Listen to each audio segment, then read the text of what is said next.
Plenitude.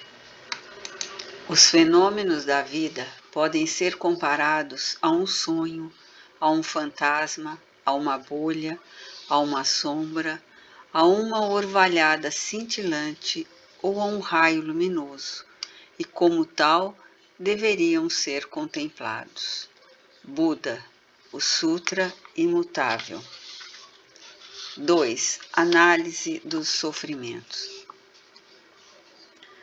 Buda ensinava que a única função da vida é a luta pela vitória sobre o sofrimento. Empenhar-se em superá-lo deve ser a constante preocupação do homem. Após tentá-lo mediante o ascetismo mais austero e as disciplinas mais rígidas, o jovem Gautama afastou-se do monastério com alguns candidatos desanimados e foi meditar calmamente, logrando a iluminação. Estabeleceu a teoria do caminho do meio para alcançar a paz. Nem mais a austeridade cruel, nem as dissipações comuns, mas o equilíbrio da meditação.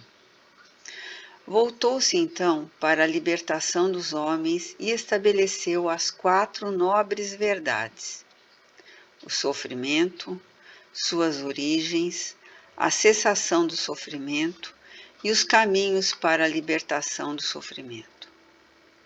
Segundo as suas reflexões, o sofrimento se apresenta sob 3 formas diferentes: o sofrimento do sofrimento, o sofrimento da impermanência e o sofrimento resultante dos condicionamentos. O sofrimento do sofrimento é resultado das aflições que ele mesmo proporciona. A dor macera os sentimentos, desencoraja as estruturas psicológicas frágeis, infelicita, leva a conclusões falsas e estimula os estados de exaltação emocional ou de depressão, conforme a estrutura íntima de cada vítima. Apresenta-se sob 2 aspectos, físico e mental, na imensa área das patologias geradoras de doenças. Nesse caso, o sofrimento é como uma doença e resultado dela.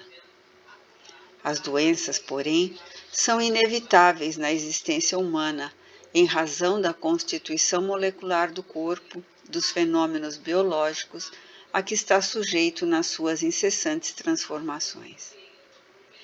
A abrangência da ação da matéria sobre o espírito, particularmente nos estágios mais primitivos, enseja sofrimentos constantes em face das doenças físicas contínuas e das distonias mentais frequentes.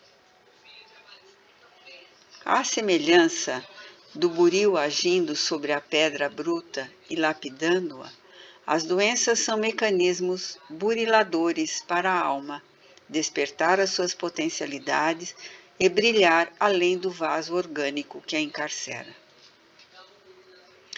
Nessa área, a ciência médica alcançou um elevado patamar do conhecimento, debelando antigas enfermidades que dizimavam milhões de existências e alucinavam multidões.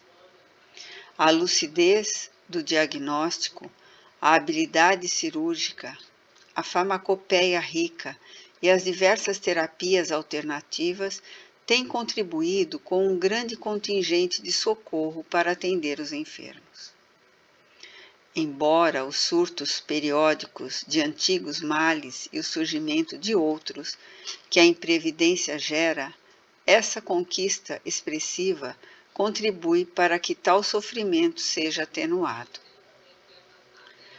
Na área das psicopatologias, a visão humana é hoje mais benigna do que no passado, considerando o enfermo mental um ser humano e, como tal, prossegue, ainda que momentaneamente tenha perdido a identidade, o equilíbrio, com o direito de receber assistência, oportunidade e amor.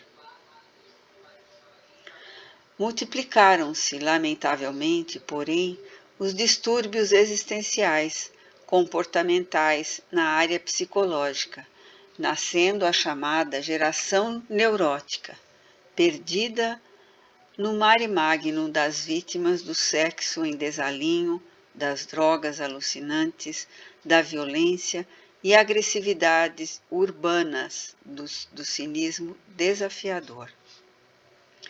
Os avanços tecnológicos não bloquearam os corredores do desespero. A cultura hedonista, fria em relação aos valores morais, e as guerras contínuas fomentaram o medo, a insatisfação, o desespero, as fugas emocionais. A juventude insegura tornou-se-lhe a grande vítima a um passo da depressão, da loucura, do suicídio. Ao lado das diversificadas patologias desesperadoras do momento, os fenômenos psicológicos de desequilíbrio alastram-se incontroláveis. A mole humana passou a sofrer o efeito desses sofrimentos que se generalizaram.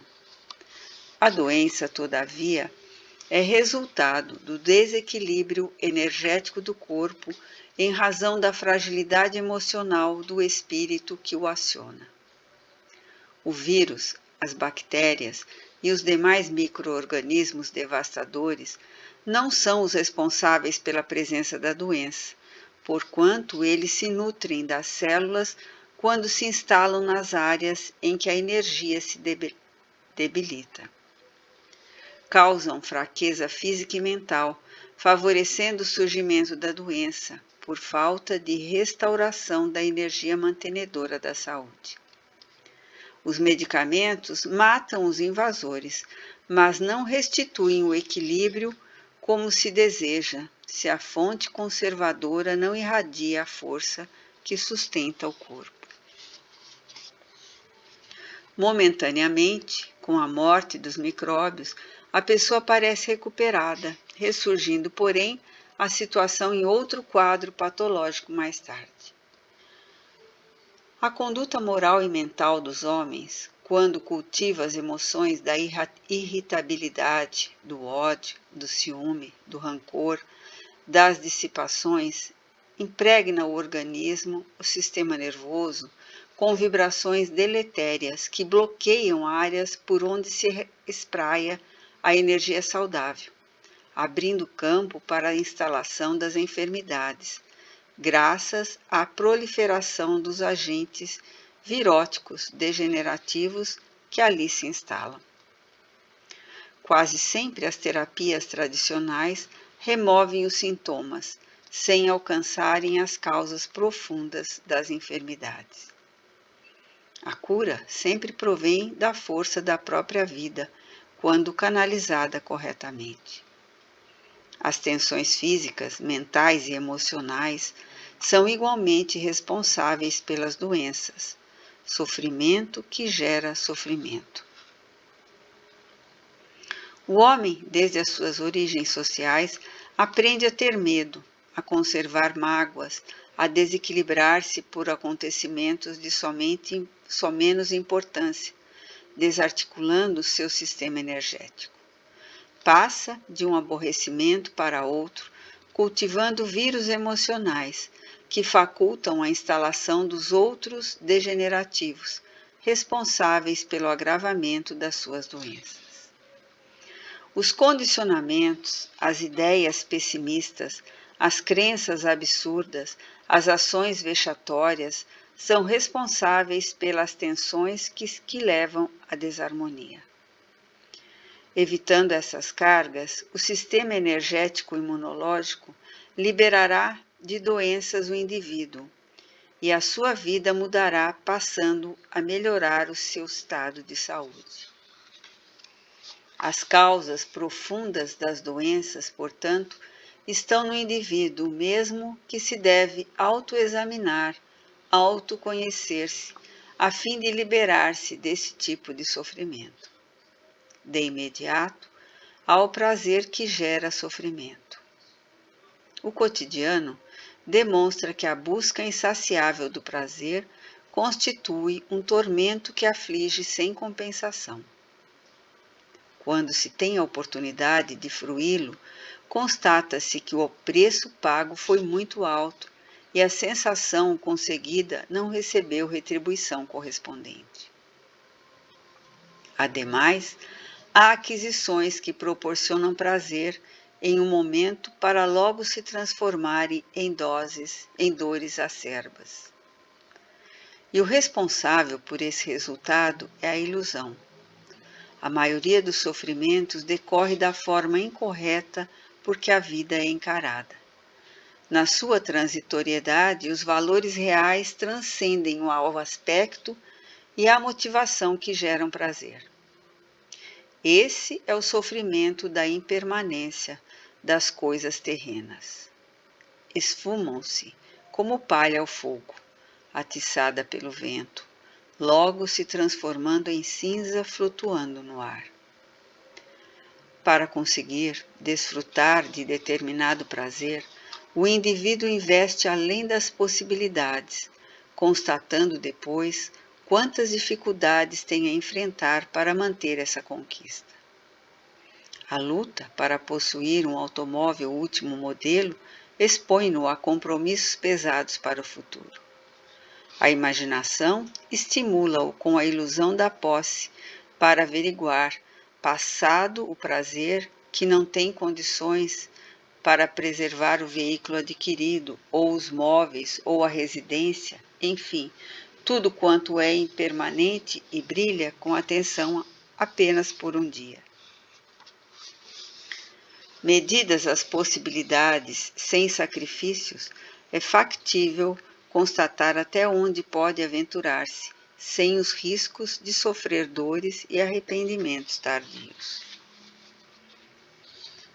Essa visão correta, realista, que se adquire da existência, emoldura-a de harmonia. No entanto, a fantasia injustificada responde pelo choque inevitável com a realidade. Certamente, a cautela nas decisões não se pode converter em medo de agir, em cultivo de pessimismo para o futuro. São a ambição irrefreada, a precipitação, a falta de controle, que abrem espaços emocionais para o prazer que gera dor. Aí estão os vícios sociais e morais estiolando vidas, produzindo a lassidão dos sentidos e a médio, curto ou longo prazo, conduzindo à loucura, ao autocídio.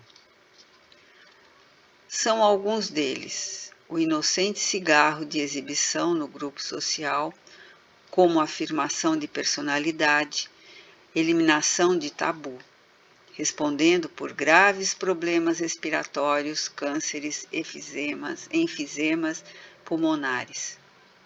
O prazer etílico, gerador de ressacas tormentosas, cirroses hepáticas, úlceras gástricas e duodenais, distúrbios intestinais e outros, além das alucinações que levam à violência, à depressão, à destruição de outras vidas e tudo quanto é caro, precioso, com resultados funestos.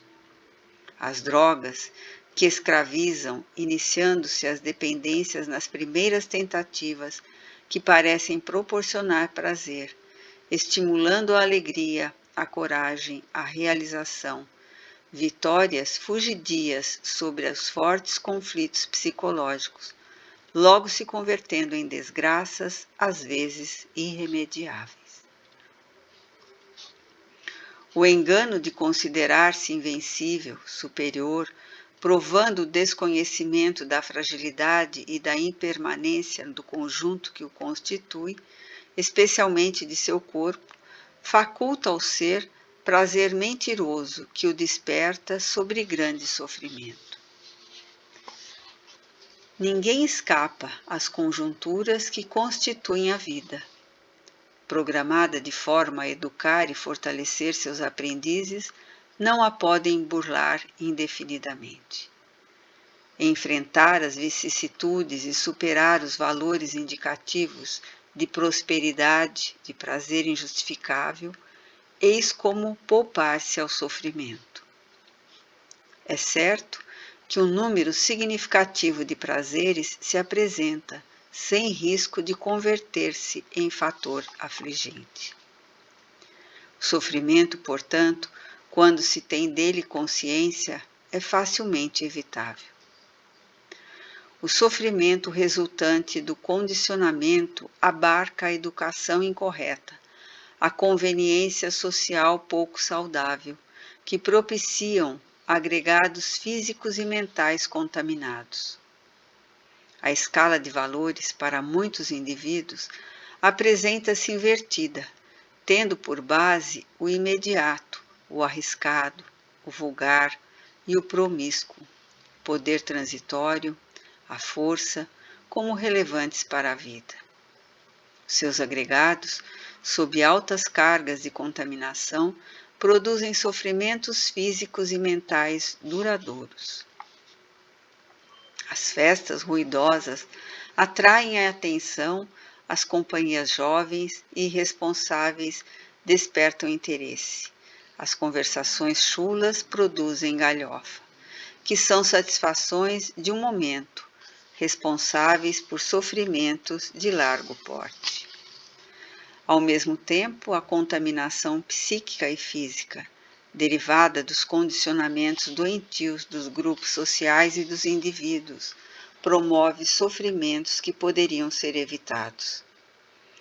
A irradiação mórbida de uma pessoa enviando a outra energia negativa termina por contaminá-la, caso esta não possua fatores defensivos, reagentes que procedem da sua conduta mental e moral edificante. O homem vive na Terra sob a ação de medos, da doença, da pobreza, da solidão, do desamor, do insucesso, da morte. Essa conduta é resultado de seu despreparo para os fenômenos normais da existência, que deve encarar como processo de evolução. Herdeiro da própria consciência, é também legatário dos ativismos sociais, dos hábitos enfermos, dentre os quais se destacam esses pavores que resultam das superstições, desinformações e ilusões ancestrais, formando os condicionamentos perturbadores. Absorvendo e impregnando-se desses fatores negativos, os sofrimentos apresentam-se-lhe inevitáveis, produzindo distúrbios psicológicos, mentais e físicos, por somatização automática. A educação calcada nos valores éticos morais, não castradora, que estimule a consciência do dever e da responsabilidade do indivíduo para com ele próprio, para com o seu próximo e para com a vida, equipa-o de saúde emocional e valor espiritual para o trânsito equilibrado pela existência física. Esse conhecimento prepara-o para que saiba selecionar o que lhe é útil e saudável, ajudando-o no crescimento interior para a sua realização pessoal.